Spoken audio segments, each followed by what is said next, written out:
The Grand Synod of the Ethel Guardian Concordat sat in a silence so profound that the hum of the gravitational stabilizers beneath the obsidian floor felt like a tectonic rumble.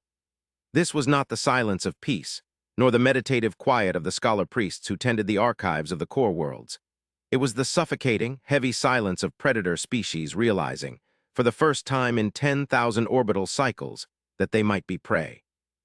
The chamber itself was an architectural marvel of intimidation, a cavernous sphere carved from the heart of a rogue moon, the walls lined with the banners of 1,000 conquered star systems, each scrap of cloth representing a civilization that had bowed before the might of the Concordat. High Chancellor Valacher, a being of towering height with carapace plates that shimmered like spilt oil under the harsh white lights of the council dome, gripped the edges of his podium until the chitin groaned under the stress. He looked out over the amassed representatives of the galaxy's greatest powers, the reptilian Krell, the ethereal and energy-based Luminoth, the cybernetic collectivism of the hive mind Zex, and saw the same emotion reflected in every eye, sensor, and optical array: fear. It was a sensation alien to them, a bitter taste that stuck in their throats. They were the masters of the Orion Arm, the architects of the Galactic Peace, the wielders of the neutron scourge. And yet, the holographic display floating in the center of the room, a swirling, chaotic map of the outer rim, showed a redness that was spreading like an infection, a darkness that defied their sensors and silenced their communication buoys. The reports are confirmed. Valacher's voice boomed, amplified by the acoustics of the sphere, though it lacked its usual imperious thunder. It was hollow, stripped of the arrogance that usually defined the Ethel Guardian ruling caste. The 9th Expeditionary Armada is gone, not retreated, not scattered. Gone, the telemetry simply ceased. A murmur ran through the assembly, a sound like dry leaves skittering over stone. The 9th was not a patrol fleet. It was an armada capable of glassing entire planetary surfaces, a force that had quelled the rebellions of the Serpent's Nebula in a single week. For it to vanish without a distress signal implied a power magnitude that the Council's physics models struggled to quantify. Valacher gestured with a clawed hand, and the hologram shifted, zooming in on the last known coordinates of the fleet. There was no debris field. No lingering radiation signatures of antimatter detonations. There was only a cold, empty void and a lingering, impossible residue of exotic particles that the science casts were calling the silence. But the fear in the room was not solely directed at this new, encroaching darkness, this void swarm that devoured stars. The fear was directed at the proposed solution. The fear was directed at the empty seat at the far end of the council ring, a seat made of simple, unadorned brushed steel, starkly contrasting with the ornate thrones of the elder races. The seat belonged to the Terran Union.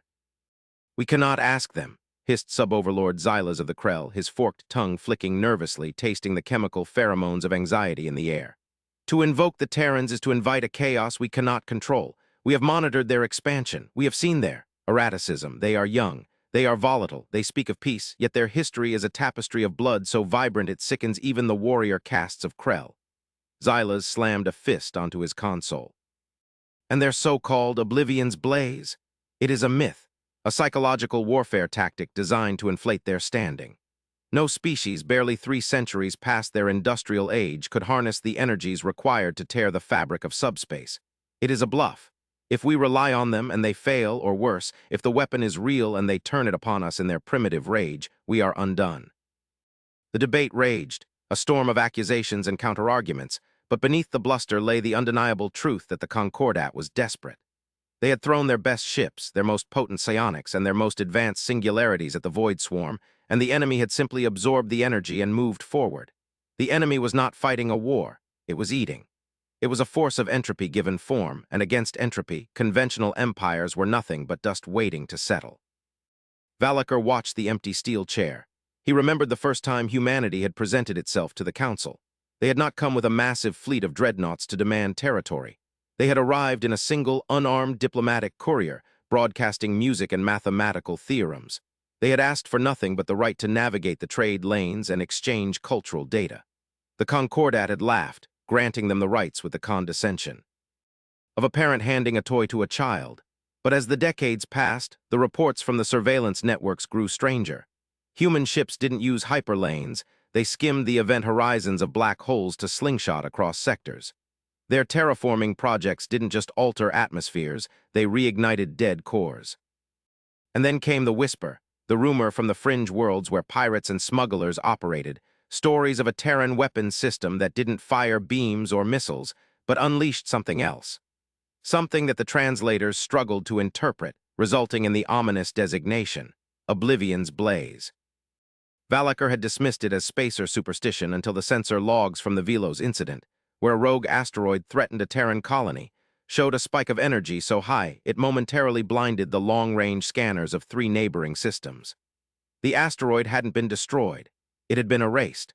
Not vaporized, but removed from existence, leaving a localized distortion in reality that took weeks to heal. "We have no choice," Valacher said, his voice cutting through the argument between the Krell and the Luminoth. "The Void Swarm will reach the core worlds within a standard month. Our fleets are broken. Our shields are paper. If the Terrans possess a weapon capable of halting this tide, we must secure it. If they are the monsters you fear, then let us point the monsters at the abyss and pray they kill each other." He tapped a command into his console. "Summon the Terran delegation. Open the Grand Seal." The heavy doors of the chamber groaned, the sound echoing like a dying beast. The entire assembly turned, eyes fixed on the entrance, expecting a warrior clad in power armor or a cybernetic general or perhaps a mystic chanting doom. Instead, the figure that walked through the massive archway was shockingly, disarmingly ordinary. It was a human female of average height, wearing a simple uniform of deep charcoal gray with silver piping. No visible weapons, no energy shielding, no entourage of guards. She walked with a calm, measured gait, the click of her boots on the obsidian the only sound in the colossal hall. She carried a datapad under one arm and looked up at the towering aliens not with defiance, nor fear, but with a polite, analytical curiosity. "Ambassador Thorn," Valacher rumbled, trying to inject authority into his tone, though he felt a sudden, inexplicable chill as she stopped in the center of the ring, surrounded by beings who could crush her with a thought. "You are aware of the crisis." It was not a question. The humans were always aware. They listened. They watched. They were quiet neighbors who built fences made of lightning and kept their doors locked. Ambassador Thorn nodded, a small, sad movement. "We are High Chancellor," she said. Her voice was soft, yet it carried perfectly in the acoustic sphere. "The entity you call the Void Swarm, we call it the Entropic Tide. We have been tracking its trajectory since it entered the galactic halo." "Xylas," the Krell sneered. "Tracking it while we bled, while our fleets were consumed. You sat in your isolation and watched." Thorn turned to the reptilian warlord, her expression unreadable.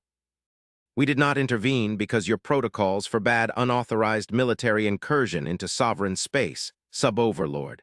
We respect the laws of this council, even when they are inconvenient." "Laws," Xylas spat.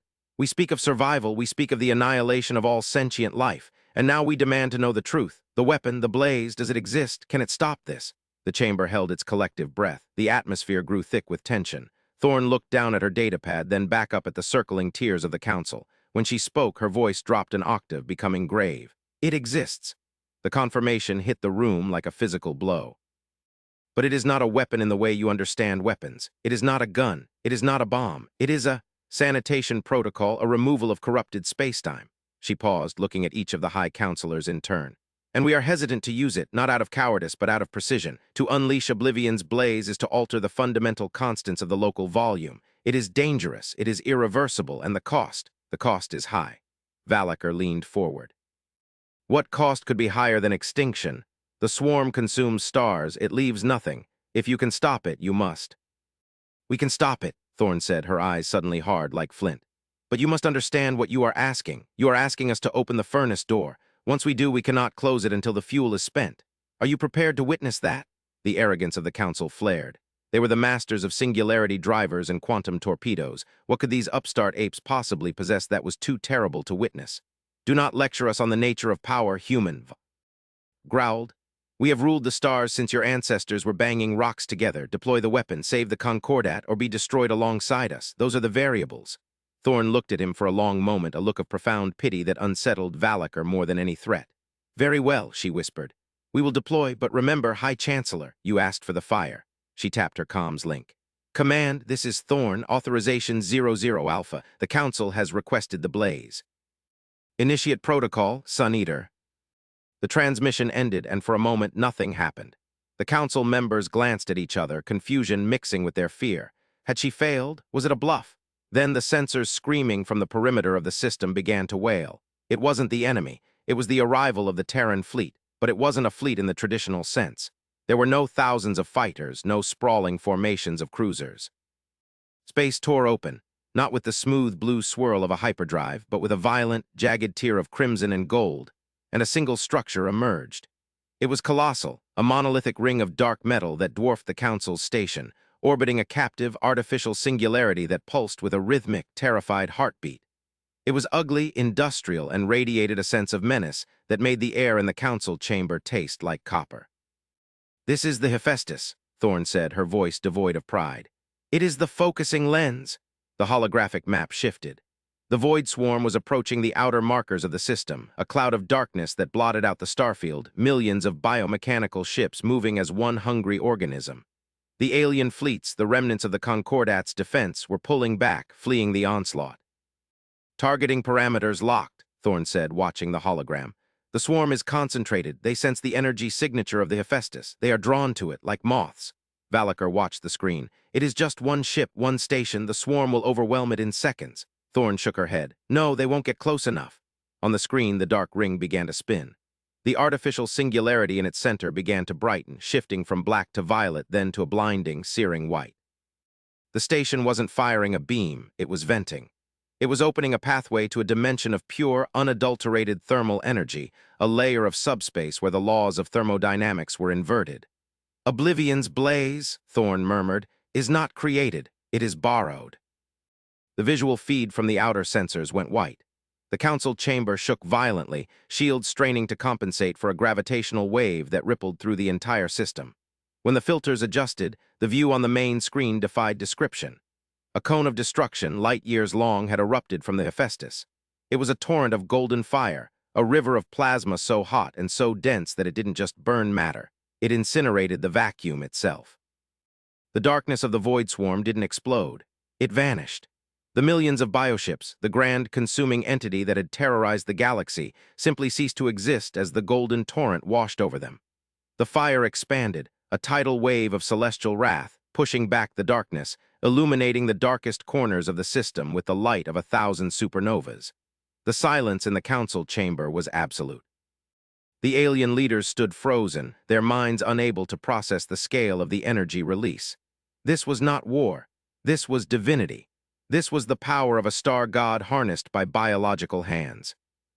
The readings," the Luminoth representative stammered, its light body flickering in distress. "The energy output. It exceeds the total output of the sector's main sequence stars. How do you contain it?" Thorne didn't answer immediately. She was watching the telemetry with a grim expression. The Hephaestus was glowing red-hot, its hull plating buckling, shedding layers of molten metal into space. "We don't contain it," she said softly. "We channel it, and the cost, as I said." On the screen, the golden fire began to recede, the rift sealing itself. The void swarm was gone, vaporized, erased, but the Hephaestus was dying. The massive ring fractured, the stress of the channel too great for any material to withstand for long. With a final, silent flare, the station broke apart, its debris spiraling into the cooling vacuum. "The crew?" Valacher asked, his voice barely a whisper. "Evacuated?" Thorne closed her eyes. "The Hephaestus requires manual modulation of the magnetic fields to prevent the blaze from consuming the system it is meant to protect. It cannot be automated. The complexity is too high. The reaction time must be instantaneous." She opened her eyes, and they were wet. "There were 3,000 souls on board. They are gone. That is the cost of the blaze. It boo. RNS the hand that wields it." The gravity of the statement settled over the High Council like a shroud. The humans had not just built a superweapon. They had built a sacrificial altar. They had sacrificed 3,000 of their own to save a council that had mocked them, belittled them, and treated them as insignificant. Valacher sank back into his throne, feeling a sudden, crushing weight of shame. The primitive humans possessed an ethical courage that the ancient Concordat had lost eons ago. They had traded lives for the lives of strangers. The arrogance of the Krell, the cold logic of the Zex, the pride of the Ethelgard, it all seemed petty and small in the face of the burning debris field where the human station had been. The humans were not unpredictable children. They were guardians who walked into the fire so others wouldn't have to. But the silence was broken not by applause but by a new signal. The communications officer of the council, a multi-limbed insectoid, chirped in alarm.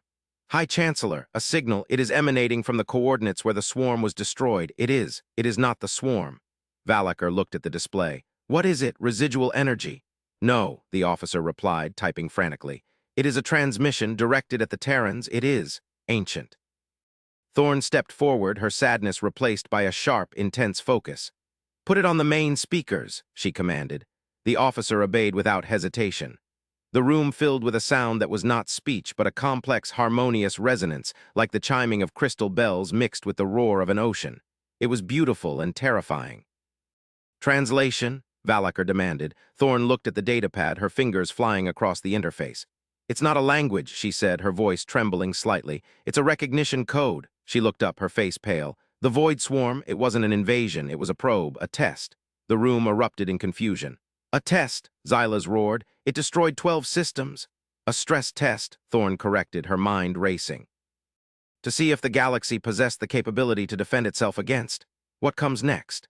She tapped the screen, projecting a new image.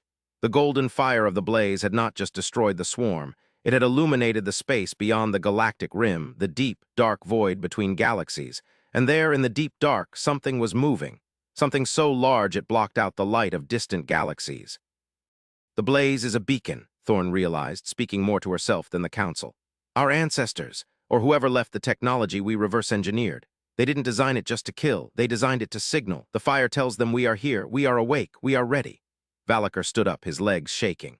Ready for what, Ambassador? Thorne looked at the massive shadow moving in the intergalactic void, a shadow that made the void swarm look like a cloud of gnats. For the war in heaven, she said quietly. The swarm was the hounds, the hunter is coming. She turned to the Council, her demeanor shifting from the grieving diplomat to the steely resolve of a war leader. The Hephaestus is gone, but we have blueprints, we have resources, and now we have you. The dynamic of the room shifted instantly. The fear remained, but it had transmuted. It was no longer the fear of the humans, but the fear of the unknown and the desperate realization that the humans were the only ones who understood the game being played. The arrogance of the elder races evaporated. They looked at the small, unarmored woman not as a subordinate, but as a lifeline. What do you need? Valacher asked, his voice steady. Resources, fleets, labor? Thorne nodded. Everything. The blaze requires immense power. We need Dyson swarms. We need antimatter refineries. We need the industrial capacity of the entire Concordat. She paused. And we need unity. No more politics. No more borders. If we are to survive the hunter, we must become a single bulwark. The fire must be brighter next time. The following months were a blur of unprecedented activity. The galaxy, previously fractured by petty disputes and ancient grudges, transformed into a singular machine of war and survival. The Guardian shipyards began churning out the hull segments for the new blaze projectors, massive, kilometer-wide focusing rings. The Krell miners stripped uninhabited moons for raw materials. The Luminoth scientists worked side by side with Terran engineers, marveling at the intuitive, almost reckless genius of human physics. The humans shared their technology freely, no longer hiding the secrets of the blaze. They taught the alien engineers how to tap into the vacuum energy, how to stabilize the dimensional rifts, and how to build the failsafes that would, hopefully, prevent the need for suicide crews. But the atmosphere was heavy. Every species knew that the shadow was getting closer. The hunter did not rush. It moved with the inevitability of a glacier. Thorne became the de facto strategist for the coalition. She barely slept. She spent her days coordinating the logistics of a galaxy-wide mobilization and her nights staring at the deep-range sensor feeds, watching the shadow blot out star after star in the neighboring dwarf galaxy. It was eating, not just consuming matter, but harvesting energy on a scale that defied comprehension. The Void Swarm had been mindless drones. The hunter was intelligent. It adjusted its course. It probed the defenses.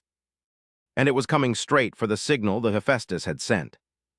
They are coming for the fire, Valacher said one evening, standing beside Thorne on the observation deck of the new flagship, a joint Terranethal Guardian dreadnought named the Prometheus.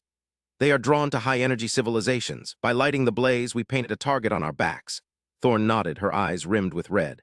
We were already targets, High Chancellor. We just didn't know it. The blaze bought us time. It proved we were dangerous. Predators hesitate when the prey shows teeth. Valacher looked at the human. He had grown to respect her and her species in a way he had never thought possible. They were fragile, short-lived, and emotional, but they possessed a capacity for endurance that was terrifying. They stared into the abyss and didn't blink. They built fires in the dark knowing the fire might burn them just to keep the cold away. The fleet is ready, Valacher said. 500,000 capital ships, 12 blaze projectors. If this is not enough, then nothing is. Thorn looked out at the armada assembled in the binary star system of Kalis.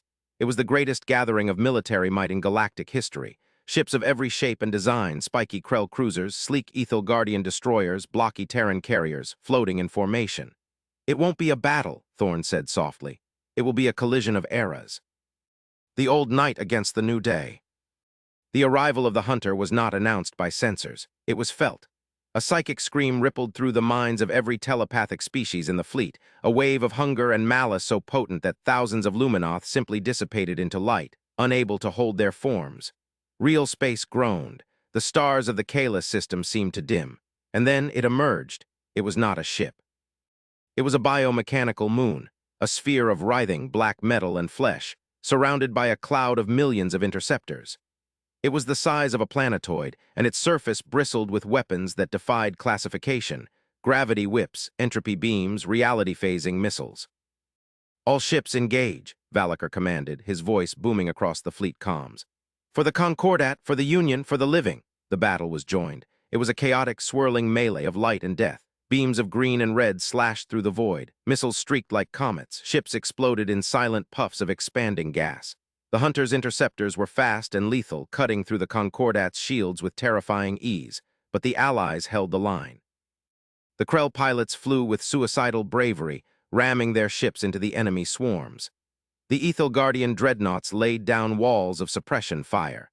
And in the center of the formation, protected by layers of shields and armor, the 12 blaze projectors began to charge. "Synchronization at 80%, Thorn reported, her hands gripping the tactical rail. "We need more time. The gravity well of that thing is disrupting the targeting matrices."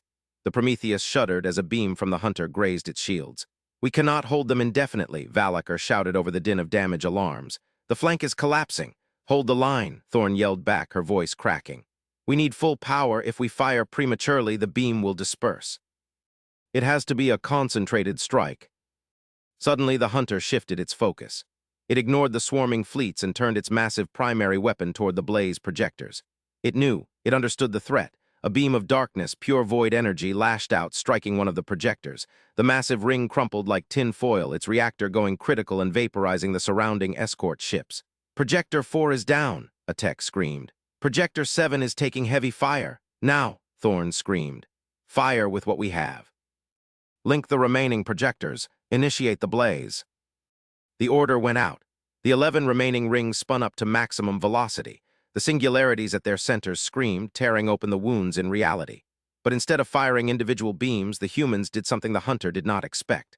They linked the fields. The projectors fired not at the enemy, but at each other, creating a web of golden fire, a resonance chamber of impossible energy. The center of the formation became a blinding point of light, a growing S. Tar of artificial rage. "Target the Hunter," Thorn commanded. The web collapsed, focusing all its energy into a single, cohesive beam of destruction, a spear of light thicker than a moon. The beam struck the Hunter dead center. The shield of the massive entity flared, trying to absorb the energy, but the blaze was not energy it could digest. It was the fire of rejection, the physical manifestation of a universe saying no. The shield shattered. The beam bored into the black metal flesh of the planetoid. The psychic scream of the entity intensified, a sound of agony that drove men to their knees. The Hunter began to burn. The golden fire spread across its surface, igniting the atmosphere of the biomechanical world.